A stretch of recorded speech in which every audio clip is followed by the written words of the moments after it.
Gospel today comes from the Gospel of John, and there we read, John saw Jesus coming toward him and declared, "Here is the Lamb of God who takes away the sin of the world. This is he of whom I said, after me comes a man who ranks ahead of me, because he was before me. I myself did not know him, but I came baptizing with water for this reason, that he might be revealed to Israel." And John testified, "I saw the Spirit descending from heaven like a dove, and it remained on him. I myself did not know him, but the one who sent me to baptize with water said to me, 'He on whom you see the Spirit descend and remain is the one who baptizes with the Holy Spirit.' And I myself have seen and have testified that this is the Son of God." The next day, John again was standing with two of his disciples, and as he watched Jesus walk by, he exclaimed, "Look, here is the Lamb of God." The two disciples heard him say this, and they followed Jesus. When Jesus turned and saw them following, he said to them, "What are you looking for?" They said to him, "Rabbi," which translated means teacher, "where are you staying?" He said to them, "Come and see." They came and saw where he was staying, and they remained with him that day. It was about 4 o'clock in the afternoon. One of the two who heard John speak and followed him was Andrew, Simon Peter's brother. He first found his brother Simon and said to him, "We have found the Messiah," which is translated anointed.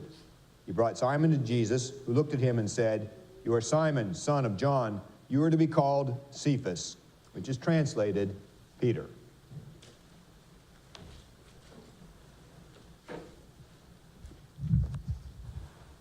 Please be seated. Good morning.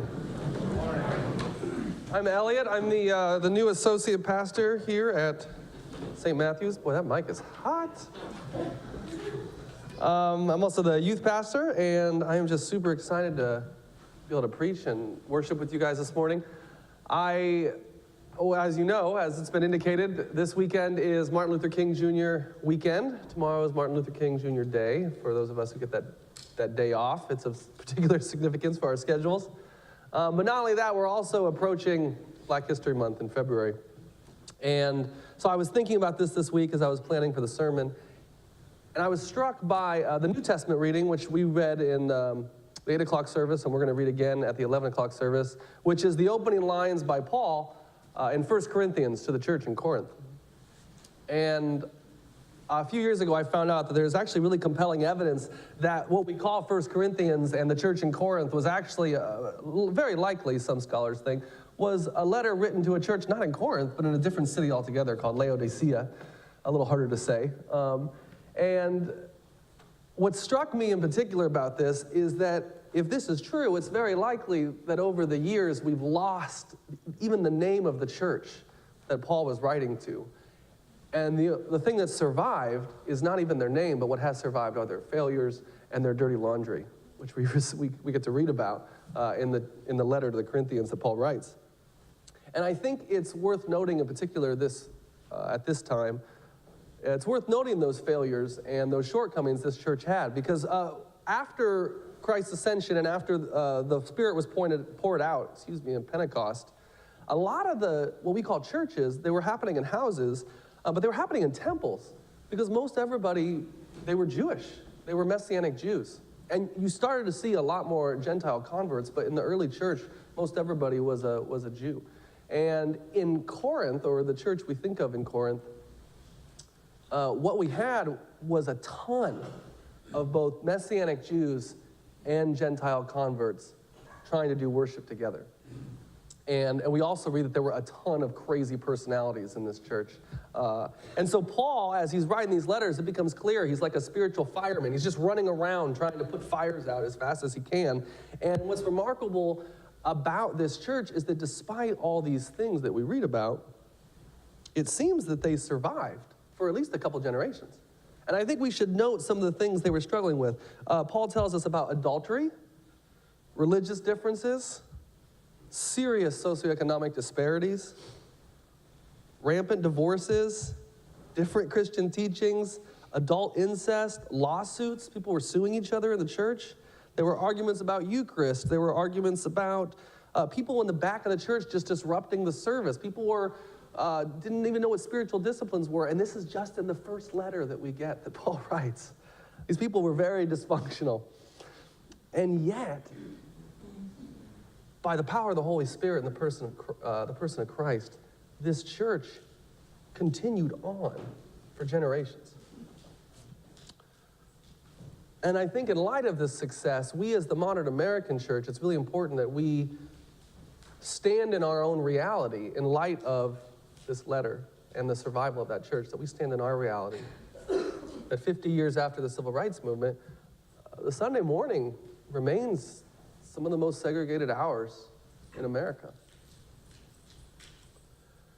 And I think there's a real danger when we try to universalize the problems of one single church body, and for instance, in trying to take all of the lessons that Paul teaches in 1 Corinthians and just applying them to all peoples and all places and all times and all situations. But it is still noteworthy that despite all of these insane problems, I think one of which could split a congregation by itself, they were able to endure. And yet this modern construct, this thing we call race, for us, thus far has been too much for the church to overcome in America. And I think we have to agree with a Klan parade in North Carolina just a few hours away in December. In my experience at Duke University with a black female professor teaching theology, she was getting death threats.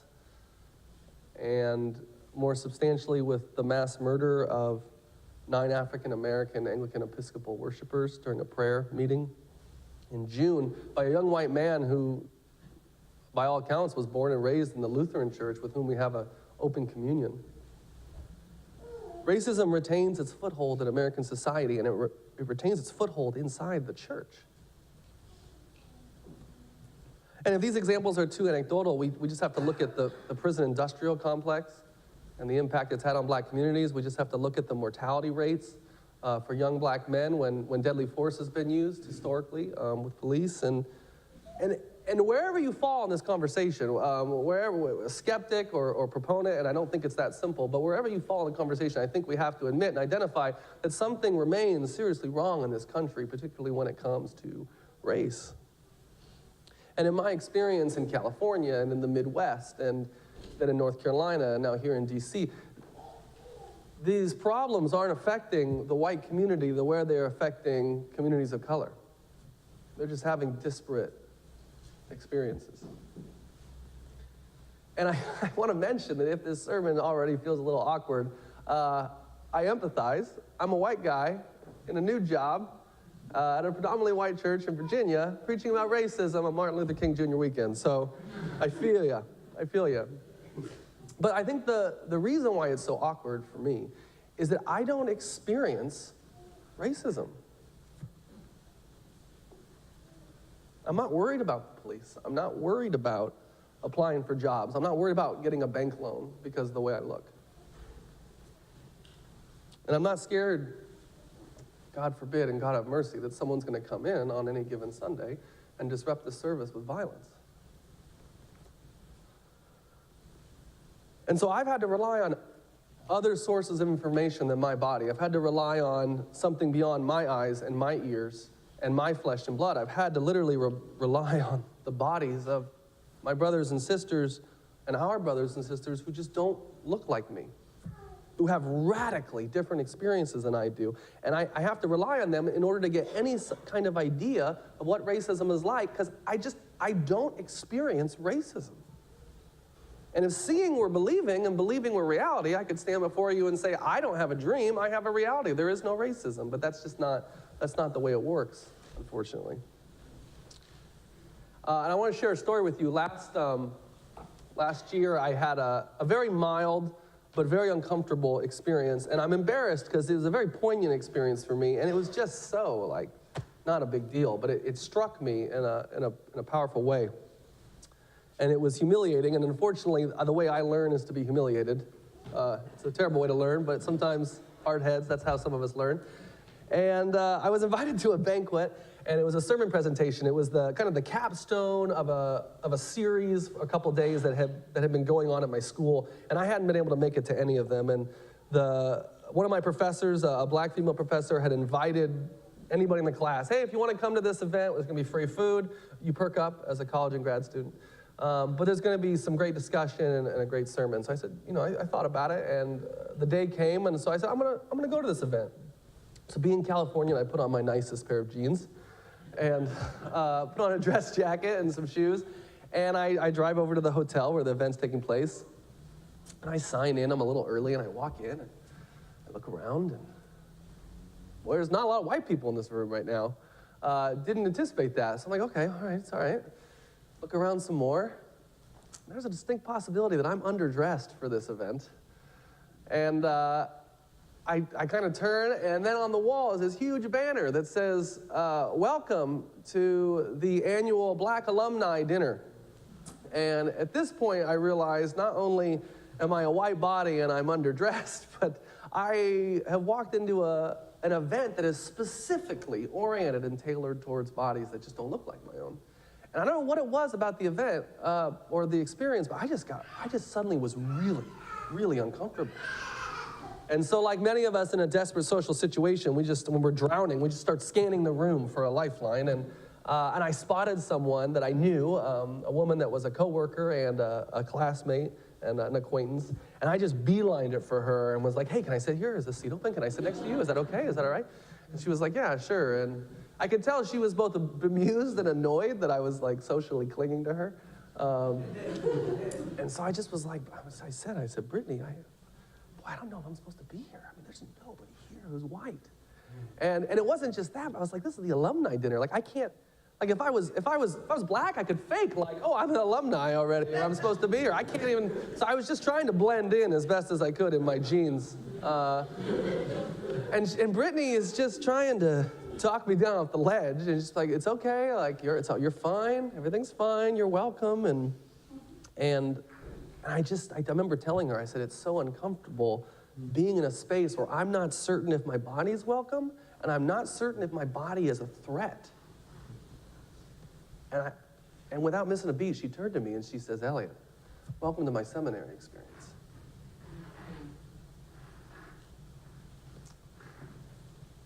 I think if we're waiting to find out what the other parts of the church body, the parts of Christ's church that don't look like us, if we're waiting to find out what their experience is, we're going to keep waiting. And we'll likely wait forever, because the practical reality of racism is that people right next to us are having radically different experiences than we are.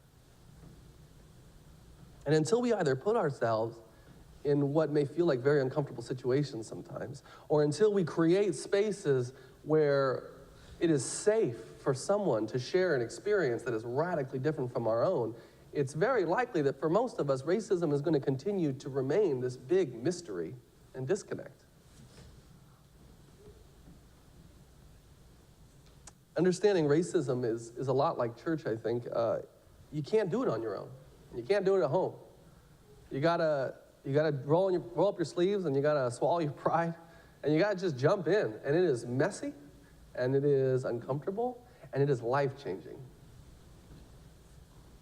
And as I was thinking about some of these uncomfortable instances I've had, a lot of uncomfortable instances I've had, it is a lot like church. I was just struck by the parallels. Experientially, it's rubbing up against people and coming into community with people that you just have no business being in community with. Like, I remember when I first went to, I was looking for a church because we moved and I was in 8th grade, and I finally found a new church, and the thing that kept me was like, at the youth group, it's like, these kids are weird. And I don't know what they're all doing in a room together. There's so many different kinds of people here, and I was drawn to that. And I feel like there was something about that struck me. And I feel like the Spirit said, yeah, this isn't the funnest place to be all the time or the best place to be, but this is where I'm calling you to be.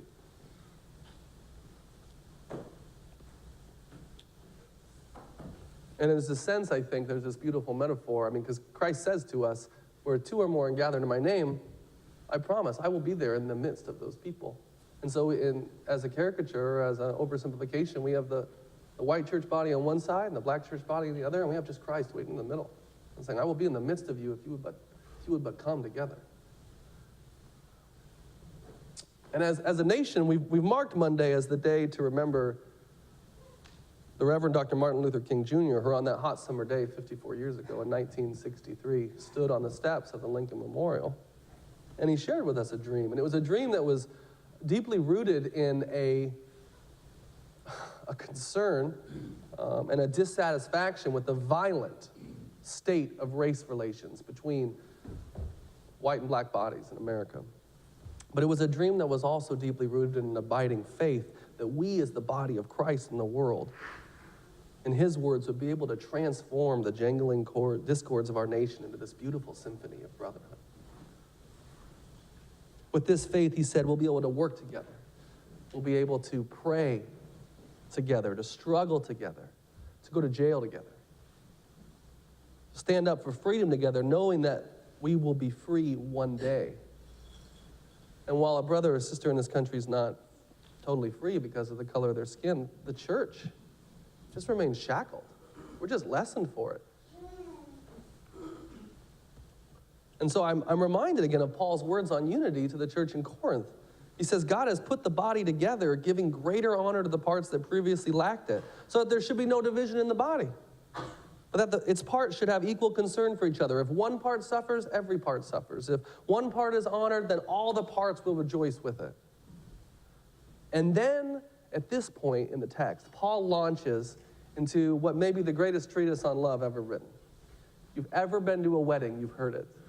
But this is the context in which we get that famous love is patient, love is kind speech. He's talking to the church in Corinth that is just having trouble staying together, and they are hanging on by their fingernails to make this church thing work. And Paul says, if I speak in the tongues of humanity or of angels but do not have love, I'm a resounding gong, I'm a clanging cymbal.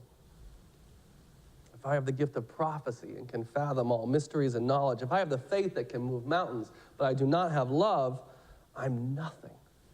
And if I give all I possess to the poor and give over my body to hardship so that I can boast and brag about it, but I don't have love, I gain nothing. Love never fails, Paul tells us. We have faith, we have hope, we have love, but love is the greatest of these things. And so I think Dr. King and Paul are both urging us to be united as a church body, but we can't do that by ignoring this very complicated set of problems that we face. It's not how he approached it with Corinth. And we cannot be united if we refuse to listen to people who have experiences that are just different from ours. And for me, I find, because I'm sure there are many of you who have thought through this or thought about this, and for me, I find that I experience this urge, and this is the urge I think that we need Christ to step in. The Spirit has got to take a role here. People start talking about their experience that's different from mine, and I start to feel threatened. Like I react. Because it sounds like they're saying that my experience isn't real or something. And so I just have this, I just have this almost physiological reaction to it.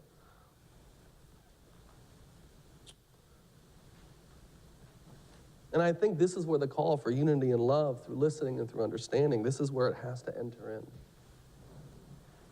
And it doesn't just extend to race. I mean, this extends to sexism. It extends to homophobia. It extends to any discrimination where a person is a threat just by waking up in the morning and having an experience that's different from yours and then trying to talk about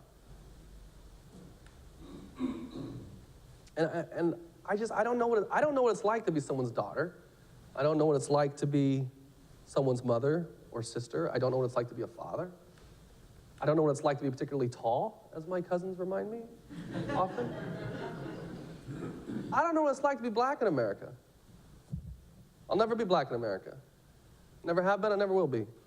And so the only way we can be advocates and be in community with people who have different experiences is really be opening, and really be open, and this is only possible through the Spirit, really be opening to hearing about these experiences that our wider church body is happening. I feel like, I want to say in the short time I've been here at St. Matt's, it's been really good for me. And we're still in the honeymoon phase, which is great. But it's been great. It's been an encouragement for me, because I feel like here at St. Matt's there is a real desire and commitment to representing Christ and being Christ's church body outside of these four walls and outside of the services and the good worship we have. And there's a commitment to saying, no, like it's more than what we do on Sunday morning. This may be the launching off point sometimes, but we now will go out into the community and be this representation.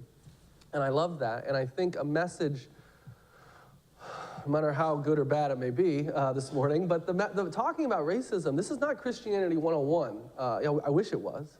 But listening at this level and being open at this level, this is an advanced Christianity course.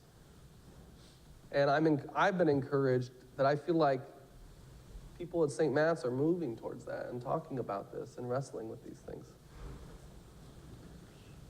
And I think there's never been a better time to talk and to educate ourselves about racism or sexual violence. Certainly the need has never been, in my lifetime, has never been more urgent.